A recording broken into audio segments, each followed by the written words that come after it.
Dans cette vidéo, on va aborder le sujet de la création d'entreprise quand on est jeune et ou sans expérience. Je m'appelle Maxence, je suis un des cofondateurs de l'agence web My Little Big Web. On est situé à Montréal et on est spécialisé dans tout ce qui est marketing web, donc référencement naturel, publicité en ligne, gestion des réseaux sociaux et évidemment création, refonte de sites web. J'ai créé l'agence avec ma partenaire conjointe Eugénie. J'avais 24 ans et j'étais pas mal sans expérience et assez jeune. Mon équipe en fait m'a demandé de faire cette vidéo parce que il y a de plus en plus de gens qui nous contactent et qui nous demandent des conseils justement. Je voudrais créer ma boîte, je sais pas trop comment faire. Moi je sais, donc je vais vous expliquer grosso modo, en tout cas mon opinion sur la création d'entreprise quand on est jeune.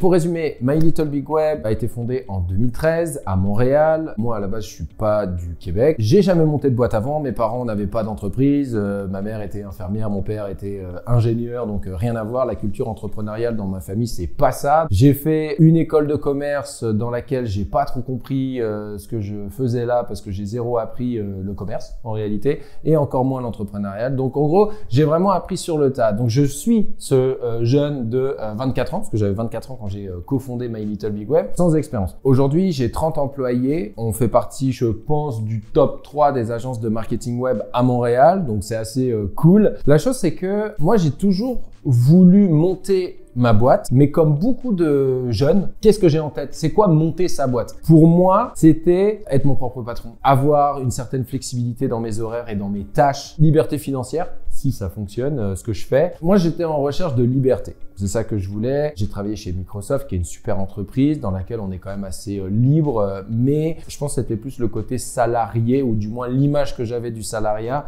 qui me posait problème. Donc, je voulais monter ma boîte. Sauf que aucune idée en fait de comment on fait. On a décidé donc avec Eugénie de faire un tour d'Asie et d'Australie. Donc, on est allé en Thaïlande, Cambodge, au Laos, au Vietnam, en Malaisie, aux Philippines. On est ensuite allé en Australie pour atterrir au Canada. On n'était pas du tout en road trip vacances où on prend des photos de super paysages. On était vraiment dans une idée de partir à la rencontre d'entrepreneurs francophones qui ont décidé de monter leur business à l'étranger. On a fait un peu plus de 120 interviews. C'était autant le gars qui a créé un bar à Phnom Penh où on était en train de visiter d'ailleurs Koh Lanta. Et là, on voit un restaurant, il y a écrit chez Bébert. Ok, lui, c'est sûr, il est français. On s'arrête, on parle avec lui et la question, c'était toujours comment on en vient à monter son restaurant à Koh Lanta, comment on en vient à monter son bar à Bangkok.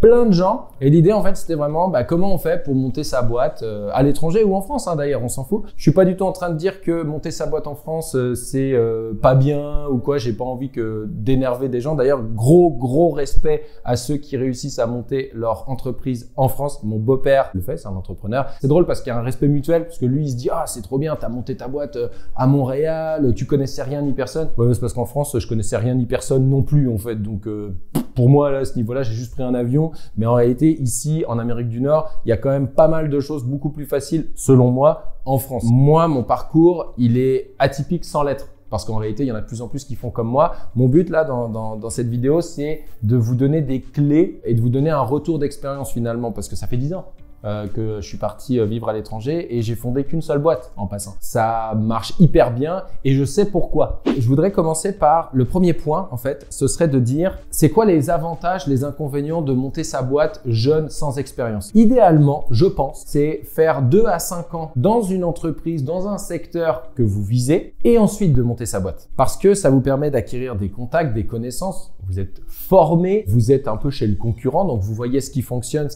pas et puis vous pouvez ensuite l'adapter à vous. Ça, selon moi, c'est la solution la plus efficace, la plus facile. Ça limite le risque parce que vous êtes formé. Parce que qui dit monter sa boîte jeune et sans expérience, dit sans expérience. Moi, je me souviens, quand j'ai monté My Little Big Web, on faisait que du marketing web. Et en fait, j'avais déjà fait des audits SEO, mais je ne savais pas combien ça coûtait. Et là, je débarque chez un client anglophone, et là, je lui vends un audit SEO à 2500 $.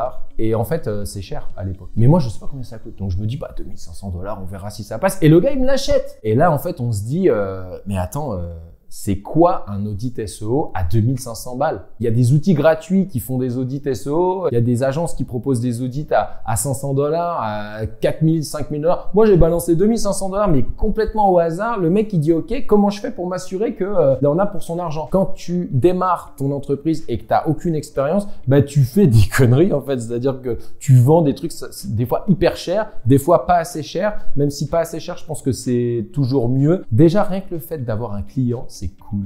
Rien que le fait que quelqu'un fasse confiance, même si on passe 3 fois le temps, c'est pas grave parce que ça nous constitue un portfolio. Au départ, on se cherche. Quand on monte sa boîte, il y a des services que vous offrez que vous n'offrirez plus ou plus aux mêmes conditions. Cherchez pas à attendre que tous les astres soient alignés. En fait, j'ai des amis comme ça qui passent jamais à l'action parce que il faut toujours qu'ils pensent ah oui mais il y a ci, il y a ça, j'ai pas pensé à ci. Non mais alors attends, je t'arrête tout de suite. Moi, quand j'ai fondé My Little Big Web, j'avais pas du tout pensé à tout ça. Et en gros, je me suis jeté du haut de la falaise et je me suis dit bah de toute façon je vais bien finir par atterrir puis on verra bien. Donc un des conseils que je vous donne, cherchez pas à tout anticiper parce que de toute façon tous les trucs que vous allez pouvoir anticiper ne se produiront probablement pas et d'autres trucs que vous n'avez pas anticipés vont se produire. Donc en gros lancez-vous, vous verrez bien. L'inconvénient par contre d'attendre 2 à 5 ans pour monter sa boîte, vous allez commencer un peu à être formaté par rapport à cette entreprise là, sa façon de travailler.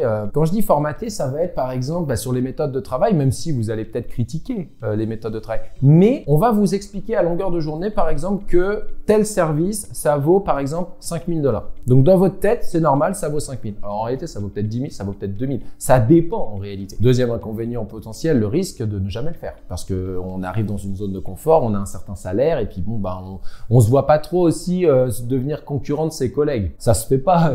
On se dit, attends, le gars, il m'a donné ma chance, j'ai un poste à responsabilité, non seulement je pars, mais en plus, je vais aller lui faire concurrence. Ça peut en freiner plus d'un. Donc, le fait d'attendre avant de monter sa boîte peut aussi faire que vous ne le ferez jamais. L'avantage ou les avantages par contre de monter son entreprise quand on est jeune par contre, c'est que quand on est jeune, on n'a pas un niveau de vie très élevé. On s'en fiche de pas se dégager un gros salaire ou de pas être rentable tout de suite. Encore une fois, moi je sais que quand j'ai fondé My Little Big Web, le premier chiffre d'affaires, je parle bien de chiffre d'affaires et pas de rentabilité, c'était 800 $. 800 $ de chiffre d'affaires, c'est-à-dire qu'à la fin, il me restait peut-être, je sais pas moi, 300 $ pour un mois de boulot.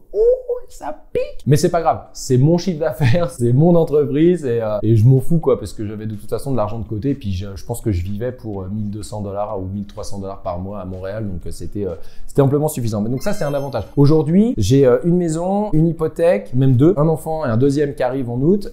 Clairement, je pourrais pas faire 800 $ par mois de chiffre d'affaires même si j'avais pas 30 employés. C'est clair que si aujourd'hui je décidais de fonder une entreprise, quelle qu'elle soit, avec encore une fois, le niveau de vie que j'ai, je pense que ça me stresserait pas mal et l'aspect financier prendrait le dessus sur le pourquoi je monte ma boîte. C'est-à-dire faire un truc qui me plaît, pas avoir de patron, proposer un produit que personne ne propose. Enfin, t'es excité par le défi, on va dire, de ce que tu vas créer. Mais si derrière, t'as vraiment trop le côté financier, l'expérience, elle est pas pareille, clairement. Donc, je pense que l'inexpérience de la jeunesse, on va dire pour quelqu'un qui est juste jeune et pas juste sans expérience, vaut quand même le risque par rapport à si tu as 30, 35, 40 ans avec un certain niveau de vie, pas trop d'économie et que tu veux monter ta boîte. Attention aux désillusions. Vous voulez monter votre boîte pour être votre propre boss, et quand vous allez monter votre boîte, vous allez en avoir des dizaines de boss. Vous allez avoir vos clients, puis des fois j'ai l'impression qu'ils parlent pas à leurs prestataires comme ils parleraient à leurs employés, en tout cas j'espère pas. Le banquier,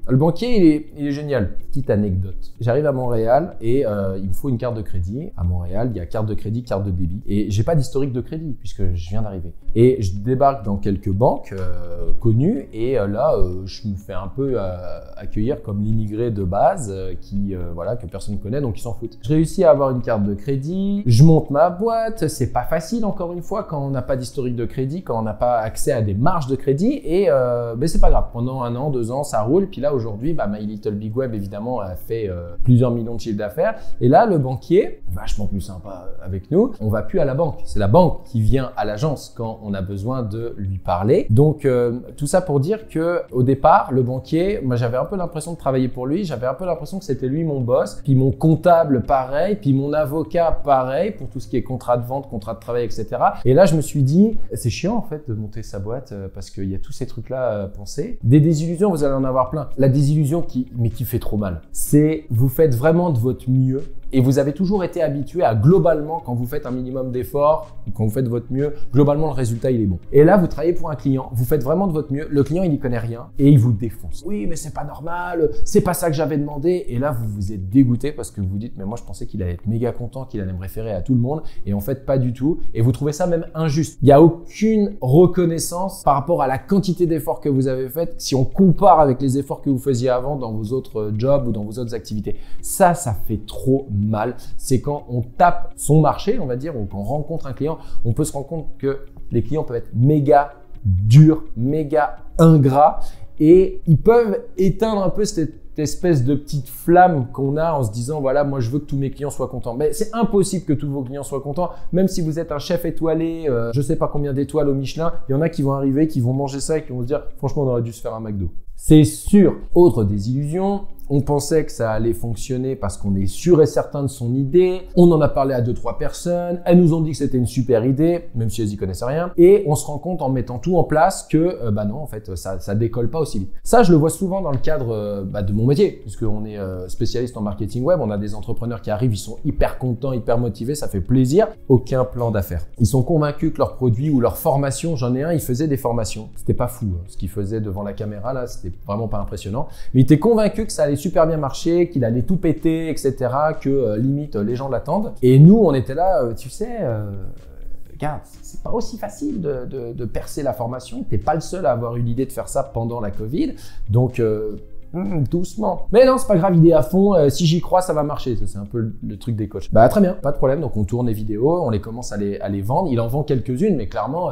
il fait, mettons, 3, 4, 5 ventes dans la semaine, ce qui est cool en fait, parce qu'il se lance. Bah lui, il était pas content. Lui, dans sa tête, il faisait 50 ventes par semaine, dès la première semaine. Allez, c'est parti, mon gars, je vais aller m'acheter ma Lamborghini. Je parle d'un gars qui a 50 ans. Hein. Bah non. Et on avait beau lui expliquer, grosse claque qui s'est pris dans la face. Donc encore une fois, faites gaffe. C'est pas parce que vous dites que votre produit est super génial et que vos 2-3 amis vous disent que c'est super génial pour vous motiver que ça va, vous allez percer. D'ailleurs, ça saurait combien de produits de merde se vendent parce qu'il y a un super marketing et combien de bons produits se vendent pas parce qu'ils rejoignent pas l'audience, ils ont pas réussi à pénétrer le marché. Alors soit le marketing était pas bon, soit il y avait quelques petites failles dans le produit et ça foire. Vraiment, faites gaffe à ça. Faites vraiment vos recherches ou alors préparez-vous à vous péter les dents potentiellement parce que sinon ça va être méga violent. Le retour à la réalité peut être méga violent. Pourquoi vous voulez monter votre boîte? Ça, c'est une question toute bête, j'en ai un peu parlé en début de vidéo. Moi, je voulais monter ma boîte parce que je voulais me sentir libre. Alors ça veut dire quoi se sentir libre? En gros, à l'époque, c'était avoir de l'argent, avoir du temps, pas être obligé d'arriver au travail entre 9h et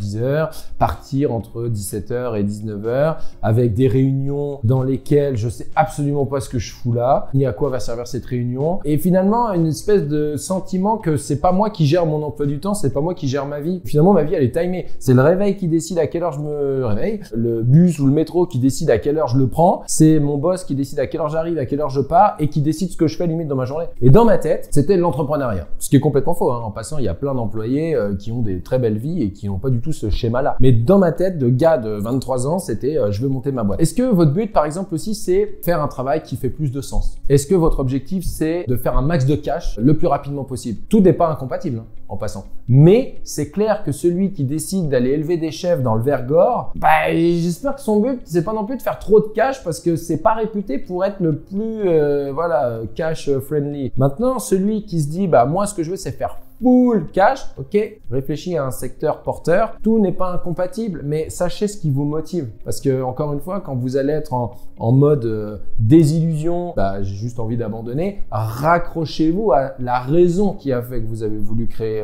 votre boîte. Si votre but, c'est créer une boîte parce que vous vous ennuyez, votre but, c'est de vous divertir ou de vous marrer, il n'y a pas de problème. Gardez-le en tête, par contre, pour l'expliquer, pas aux banquiers, à ceux qui sont censés vous entourer, on va dire, pour pas qu'il y ait de malentendus. Voilà, moi, j'ai juste monté ma boîte parce que ça me plaisait, mais j'ai pas du tout envie de me prendre la tête. J'ai une cliente d'ailleurs qui est comme ça. Elle me l'a dit direct parce que moi, je commence à lui proposer un plan marketing avec réseaux sociaux, publicité en ligne pour vraiment la faire monter. Et elle me dit, oh, mais moi, je veux 3-4 clients par semaine. Si je peux, je travaille à peu près 15 heures, 20 heures semaine. Enfin, j'ai zéro ambition, quoi. C'est juste faire ça pour justement mon petit bien-être.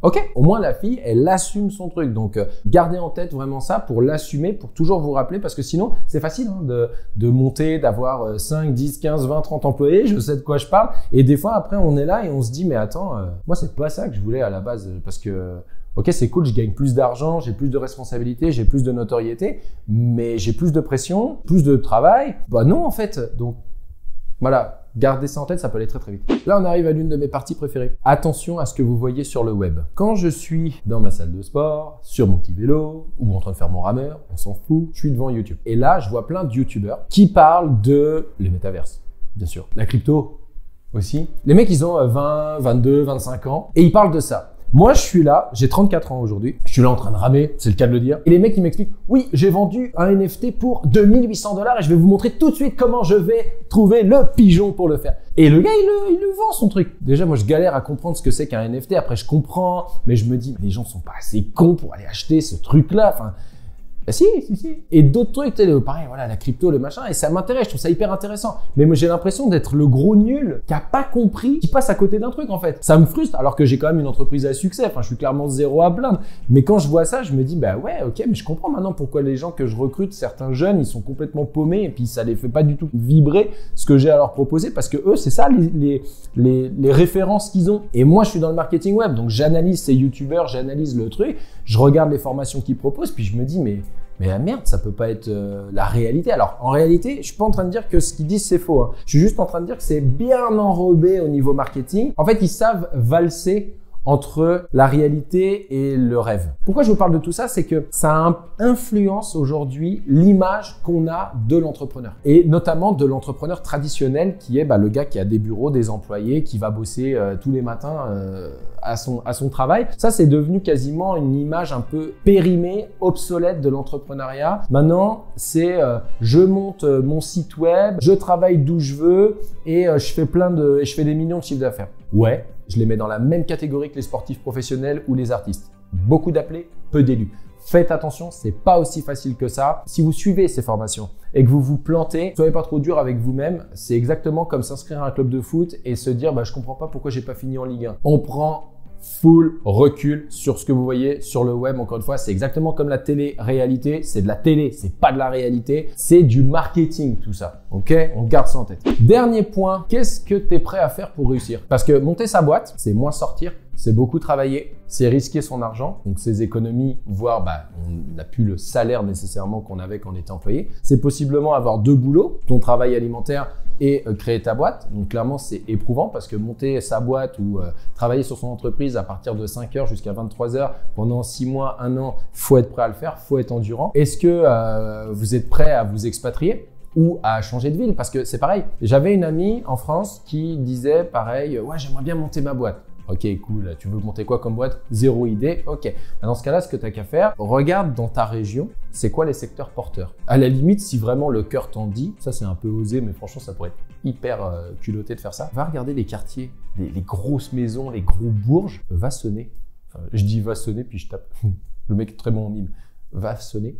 Et demande aux gens, vous faites quoi comme métier? Parce que moi, j'ai vu votre maison, elle est top. J'aimerais bien m'acheter une maison pareille. Vous avez fait quoi comme métier? Franchement, moi, j'ai une grosse maison. Quelqu'un vient me voir pour me demander ça. Je vais pas lui lancer mon chausson. Hein. Je vais dire, vas-y, rentre, je vais t'expliquer. Et je pense qu'on est nombreux parce que les gens sont super contents de parler d'eux, ça les flatte. Donc, allez dans ces quartiers-là, regardez les maisons bien chères et demandez ce qu'ils font comme métier. Puis essayez de voir, c'est quoi les secteurs, les marchés, les métiers qui me permettront d'atteindre ça si votre objectif, c'est évidemment de vous payer ces trucs-là. Donc, regardez votre secteur. Parce que peut-être que votre profil, il vaut beaucoup plus cher ailleurs. Quand j'étais en Australie, c'était en 2012. Ouais, on s'en fout. Et j'avais des diplômes, j'ai quand même Bac+6, j'ai travaillé chez Microsoft, je connaissais le marketing web.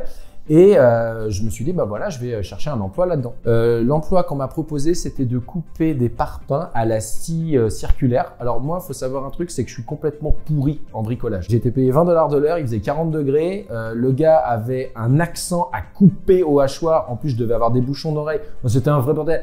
Je voyais qu'il me prenait pour un attardé, quoi. Je veux dire, c'est clair. Donc j'ai démissionné, forcément. Et là, je vais dans une espèce d'agence de recrutement où la fille, en fait, elle disait qu'elle allait nous trouver un travail et tout ça. Elle était très optimiste. Et là, elle nous convoque, elle nous dit « Oui, j'ai trouvé un travail pour vous et tout, vous allez être trop contents. » Donc nous, on y arrive, on est déjà contents de base. Là, on s'assied dans son bureau et elle nous dit « Alors, je vous explique les gars, alors c'était en anglais, il y a un projet de piétonisation, je sais pas quel quartier, on s'en fout. » Et nous, on est là, ok, c'est trop bien. Et donc, en fait, on a besoin de mesurer le trafic des gens qui viennent à pied, en vélo, pour aménager, on va dire, le truc.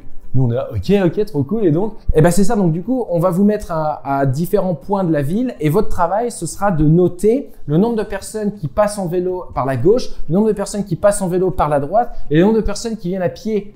Tu te fous de ma gueule? Là, j'ai regardé Eugénie, je dis, alors on se casse très vite de ce bureau, de cette ville, de ce pays. Donc, on a pris l'avion.